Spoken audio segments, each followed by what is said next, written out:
E eu quero ler esses versículos com você. Fala assim: confia no Senhor e faze o bem. Habita na terra e alimenta-te da verdade. Agrada-te do Senhor e Ele satisfará os desejos do teu coração. Entrega o teu caminho ao Senhor, confia nele e o mais Ele fará. Fará sobressair a tua justiça como a luz e o teu direito como o sol ao meio-dia. Descansa no Senhor e espera nele. Não te irrites por causa do homem que prospera em seu caminho, por causa do que leva a cabo os seus maus desígnios. Davi, ele nos aconselha, são conselhos práticos de um homem que experimentou na sua vida o poder e a graça do Deus vivo, um Deus soberano, um Deus que é pastor, um Deus que cuida, que protege. Nós estamos lendo um salmo de um homem de Deus que a Bíblia chama de um homem segundo o coração de Deus. Um homem que era um simples pastor de ovelhas, que cuidava de ovelhas do seu pai, mas que desenvolvia, cultivava uma intimidade com Deus. Ele salmodiava a Deus, ele cantava louvores a Deus enquanto pastoreava as ovelhas de seu pai. E Davi, ele experimentou na trajetória de sua vida o poder de Deus para promover. Davi foi ungido quando ainda era um jovem que vivia no anonimato. Na verdade, nem era reconhecido nem pelos seus próprios pais. Quando Samuel estava buscando o rei de Israel, ou o futuro rei de Israel, segundo uma palavra de Deus para Samuel, ele foi enviado até a casa de Jessé, que tinha 7 filhos. Na verdade, 8 filhos. E quando quando Samuel chega na casa de Jessé, ele pede para que Jessé reunisse os seus filhos. E Jessé reúne os seus filhos. E o interessante é que ele deixou Davi no campo. E Samuel, olhando para os filhos de Jessé, ele foi olhando e toda vez que ele passava pela frente, ele falava assim: eu estou diante do rei de Israel. E o Espírito Santo dizia: não é esse. O rei de Israel não estava ali na mesa. Aí o profeta pergunta assim: só tem esses filhos? Jessé fala: não, tem mais um. Veja, nem mesmo os pais de nem mesmo os pais de Davi reconheciam que Davi tinha potencial, que Davi poderia ser chamado, escolhido para uma missão tão nobre, a missão de ser rei. Mas enfim, Davi foi reconhecido, não pelos homens, mas foi reconhecido por Deus. Exatamente na história de Davi que nós vemos Deus fazer uma das mais profundas revelações acerca do conhecimento. Porque Deus fala assim: olha, eu não sou como os homens, porque o homem olha para a aparência. Eu, o Senhor, eu vejo o coração. E Deus via o coração de Davi, um coração quebrantado, um coração que dava liberdade para que Deus pudesse falar com ele. E naquele dia, Davi foi ungido como o rei de Israel.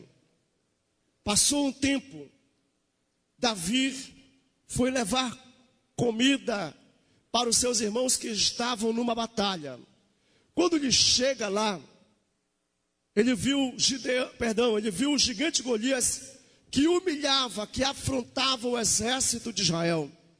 Durante 40 dias, segundo a Bíblia, você vai encontrar que Golias, ele afrontava de manhã e à tarde o exército de Israel. Quando Davi chega lá, já no 40º dia, e ele viu aquela situação de humilhação, ele pergunta: quem é este incircunciso para afrontar o exército do Deus vivo? Ele começa a perguntar para os soldados: qual será a recompensa para aquele que venceu Golias? E começaram a dizer, olha, vai ser genro do rei, a sua família não vai pagar imposto nunca mais no reino de Israel. Davi então procura Saul e diz, olha, eu vou enfrentar Golias. Eu vou derrotar esse gigante que afronta o exército de Deus. Novamente, você vê que o rei Saul não reconheceu a unção que estava em Davi. Os irmãos de Davi não reconheceram a unção que estava sobre ele. Mas interessante, Davi tinha convicção do chamado de Deus na vida dele. O que nós aprendemos com Davi, queridos? Que a imagem que eu tenho de mim mesmo, ela faz toda a diferença.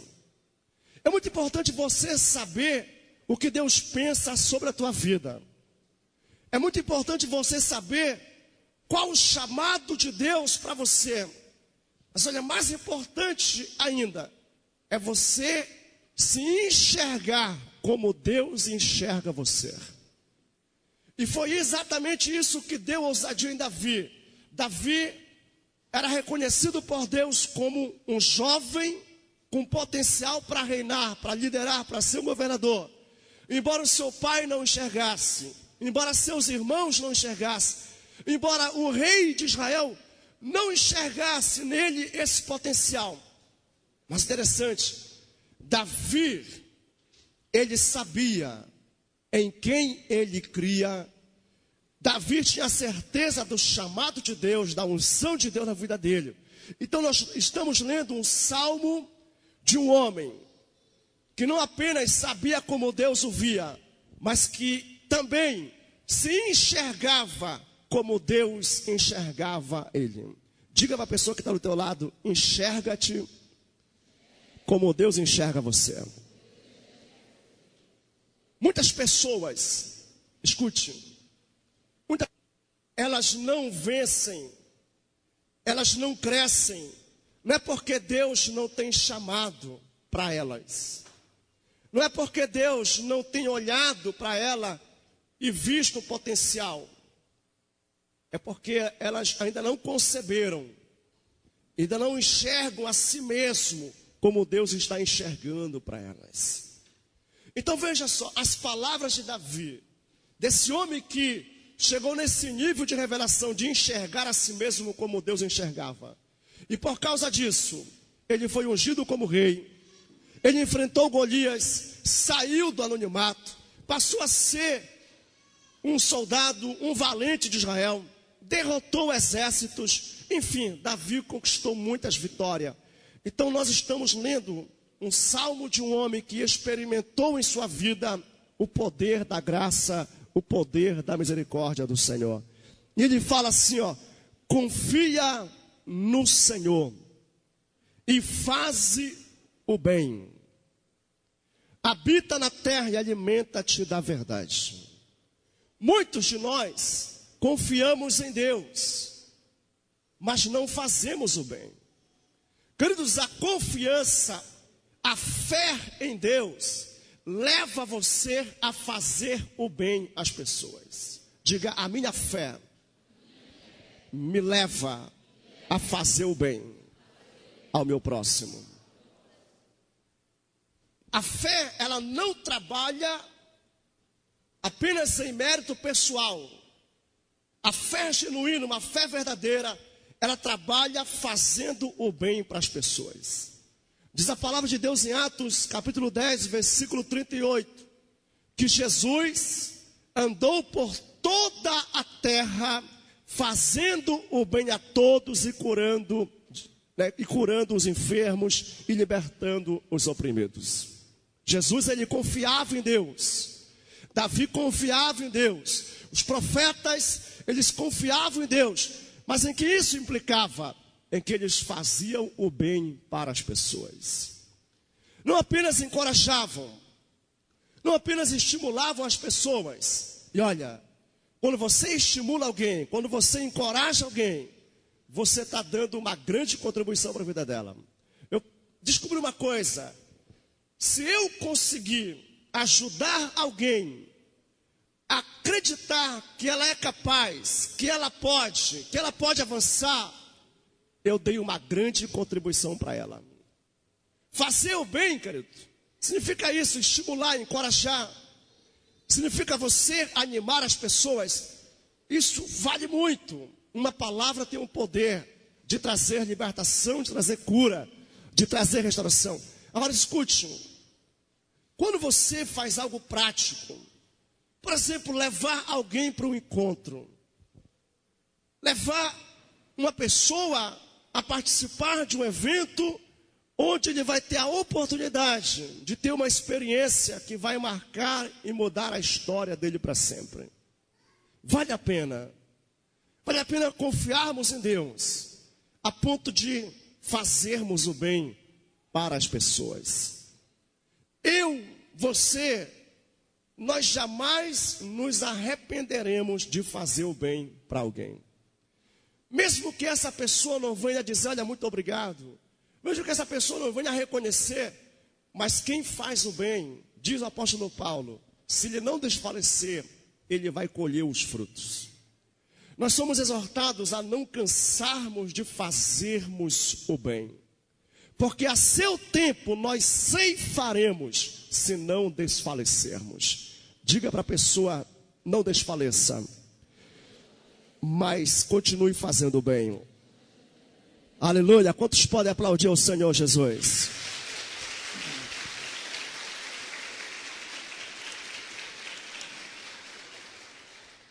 Confia no Senhor e faz o bem. Ele fala, habita na terra e alimenta-te da verdade. Agrada-te do Senhor e Ele satisfará os desejos do teu coração.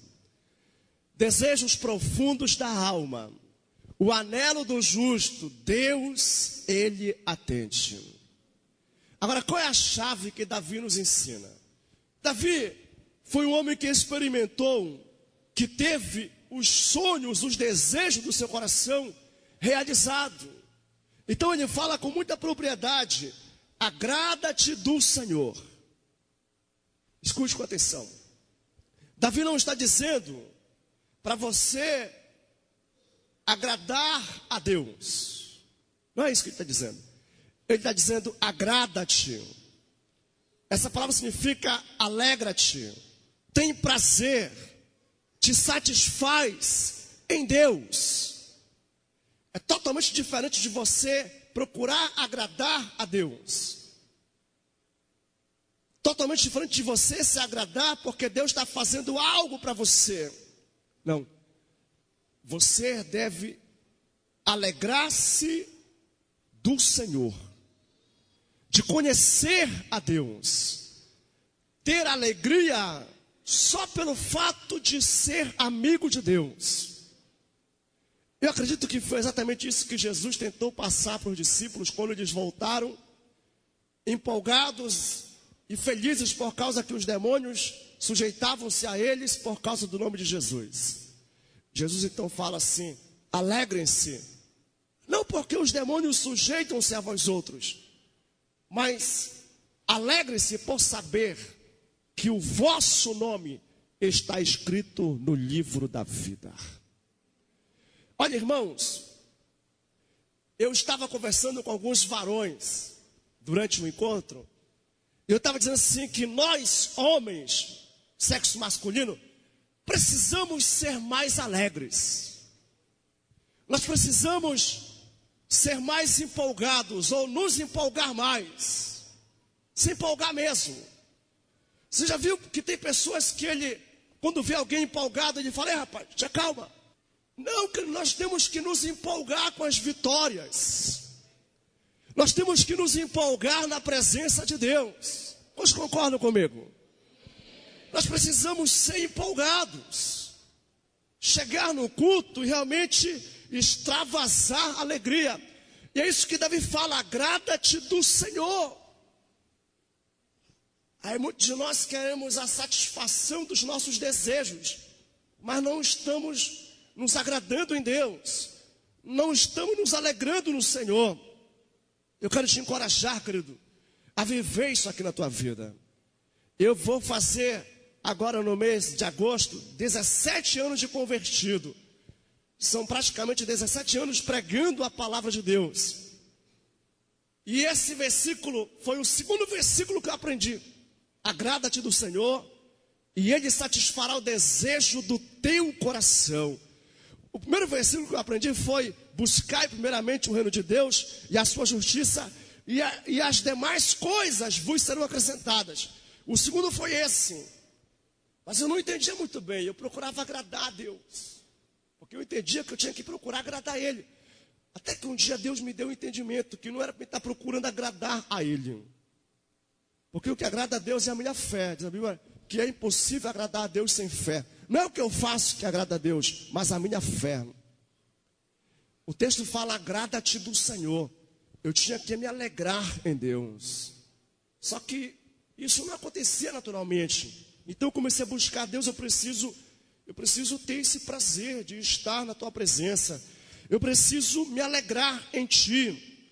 Eu fui entendendo por que Abacuque disse: ainda que a figueira não floresça, ainda que a vide não produza os seus frutos, o campo não produza mantimento, todavia eu me alegro no Senhor, o Deus da minha salvação, e exulto no Deus que me exalta. Porque, amados, quando nós estamos em meio a dificuldades ou enfrentando situações difíceis, a gente não tem razão para ficar rindo, não. Mas a minha relação com Deus, a tua relação com Deus, ela não está atrelada ao que acontece. Pelo contrário, como diz o pastor Cirilo, as tribulações que eu passo, elas me aproximam mais de Deus. Elas me levam para mais perto de Deus. Queridos, o crente, ele é mesmo maluco da cabeça. Josumar fala que o crente não é normal, e eu concordo com ele. Porque quando o crente está passando por tribulação, ele vai orar, ele vai cantar, aí a presença de Deus se manifesta, ele se alegra. Vai entender por quê? Porque a presença de Deus, ela enche o nosso coração de gozo. E quando nós estamos cheios da presença de Deus e nos alegramos, mas a gente descobre que realmente o melhor é buscar a face de Deus. É melhor estar na presença do Senhor. Agora, a boa palavra é que quando nós nos agradamos em Deus, diz a palavra que Ele satisfaz o desejo do nosso coração. Deixa eu falar algo para você aqui muito sério. As cobranças, as acusações, elas não contribuem em nada. Você não vai conseguir trazer as pessoas para perto de você, ou para perto de Deus. Você não vai conseguir ajudar as pessoas a mudarem para melhor, cobrando delas, exigindo delas, acusando elas. Não, não, não. Você vai conseguir atrair as pessoas pela tua vida transformada. Quando nós servimos a Deus alegremente, nós conseguimos inspirar outras pessoas. Nós conseguimos colocar no coração das pessoas uma esperança. Porque você sabia que a tua vida era observada? Você sabia que as pessoas observam você? E não é só para falar mal da tua vida, não. Eu conversava um dia desses com um professor. Ele não é mais professor, mas ele é professor por causa da formação dele. Já foi diretor de escolas. E sempre que ele me vê, ele procura se aproximar para conversar comigo. Eu estava numa festa de aniversário, ele se aproximou, chegou. Ele fez uma declaração que eu fiquei depois meditando. Ele disse: agora você tem cara de pastor. Aí eu fiquei assim, por quê? Porque antes tu não tinha cara de pastor, não. Tu era muito preocupado, muito tenso. Agora eu vejo que tu tem paz.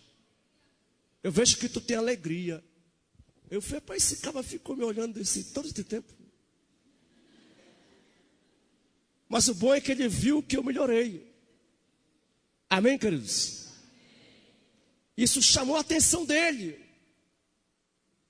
Então basta você buscar ser cheio da presença de Deus.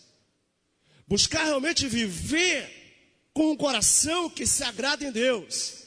Aí você vai atrair as pessoas. De alguma forma você vai inspirar as pessoas a andarem no mesmo princípio que você anda. Ele fala, entrega o teu caminho ao Senhor. E mais uma vez ele fala, confia nele e o mais ele fará. Davi nos ensina, queridos, que quando nós entregamos os nossos projetos, os nossos caminhos, nossos planos, nós precisamos confiar que ele vai fazer o resto. Sabe a causa impossível que você tem?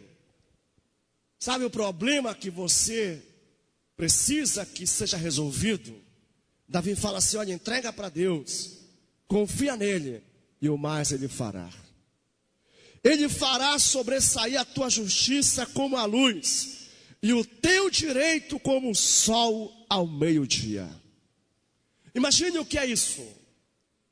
Querido Deus, ele fez uma promessa, uma aliança.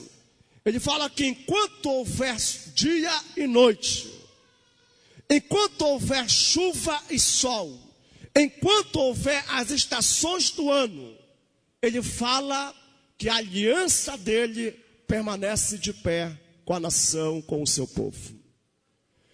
Todos os dias você pode ver o sol ao meio-dia. Mesmo quando está muito chuvoso, mas o sol, ele está no lugar dele.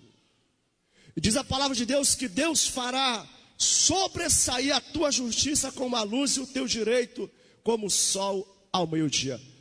Qual é o teu direito? Quais são os nossos direitos? Aí você pode pensar, se eu não tenho direito a nada, tem sim. Pela fé você tem direito em todas as promessas que Deus tem liberado para a tua vida. Pela fé você tem direito a tudo que Deus declara que é para a tua vida. E é isso que Deus está falando assim, olha, vai sobressair a tua justiça e o teu direito, assim como o sol ao meio-dia. Mas qual a chave? Entrega o teu caminho ao Senhor, confia nele e o mais ele fará. E o quarto conselho que ele dá, descansa no Senhor e espera nele. Uma das coisas mais difíceis para nós é descansar em Deus. Querido, a fé nos leva a viver em paz. A fé em Deus nos leva a desfrutarmos de uma tranquilidade de espírito. Você não pode viver e nem aceitar que as perturbações venham atormentar você. Eu falo, descansa no Senhor. Ou seja, tenha paz, fica em paz. Você deve dormir, querido. A menos que Deus esteja te incomodando para orar, você tem que dormir à vontade. O sono é uma bênção.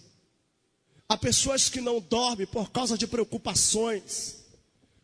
Há pessoas que não conseguem dormir por causa dos problemas para resolver.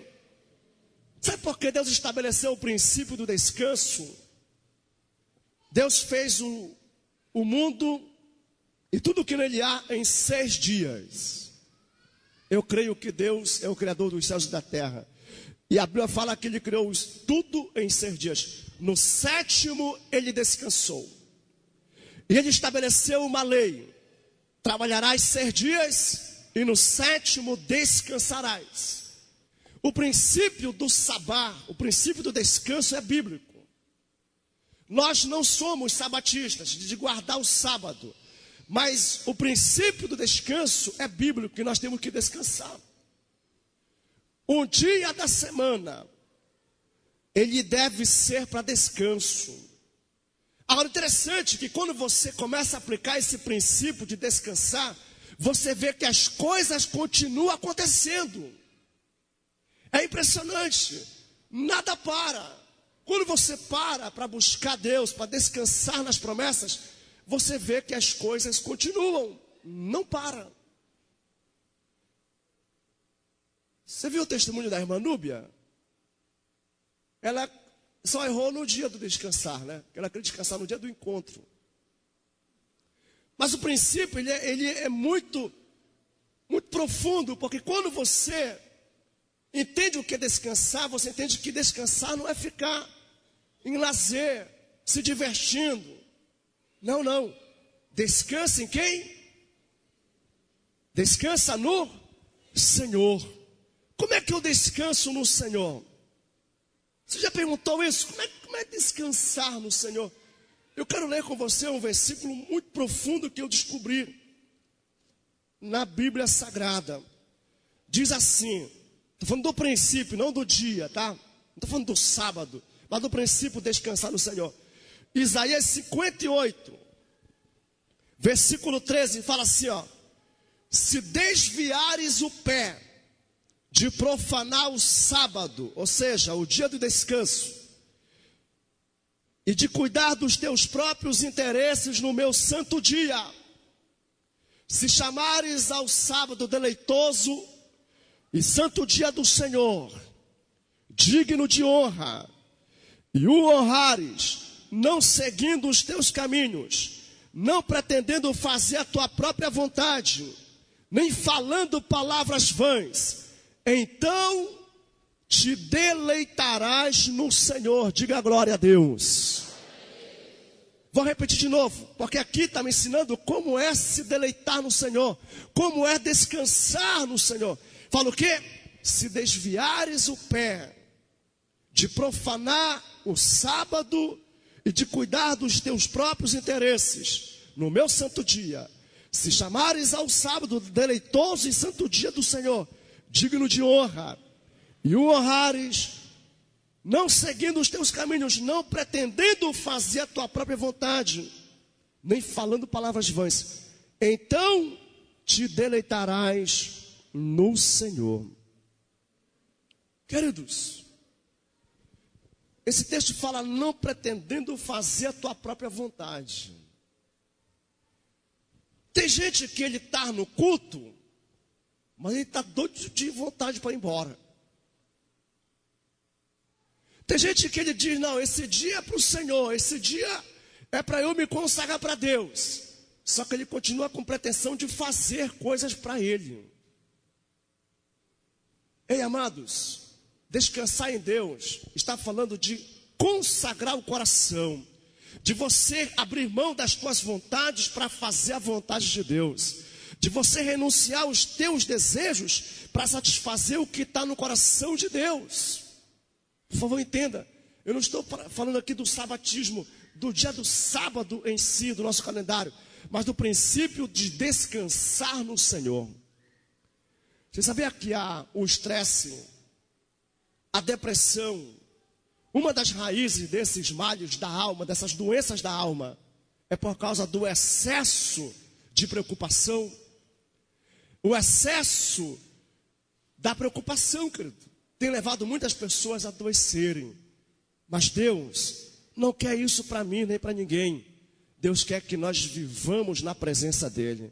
Diz a palavra de Deus, descansa no Senhor, espera nele. E diz mais, e não te irrites por causa do homem que prospera em seu caminho, por causa do que leva a cabo os seus maus desígnios. Não te irrites.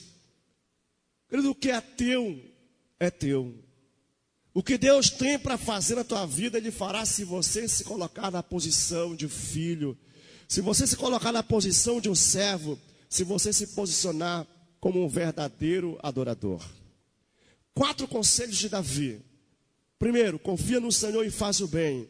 Segundo, agrada-te do Senhor. Terceiro, entrega o teu caminho ao Senhor, confia nele, o mais Ele fará. E o quarto, descansa no Senhor e espera nele.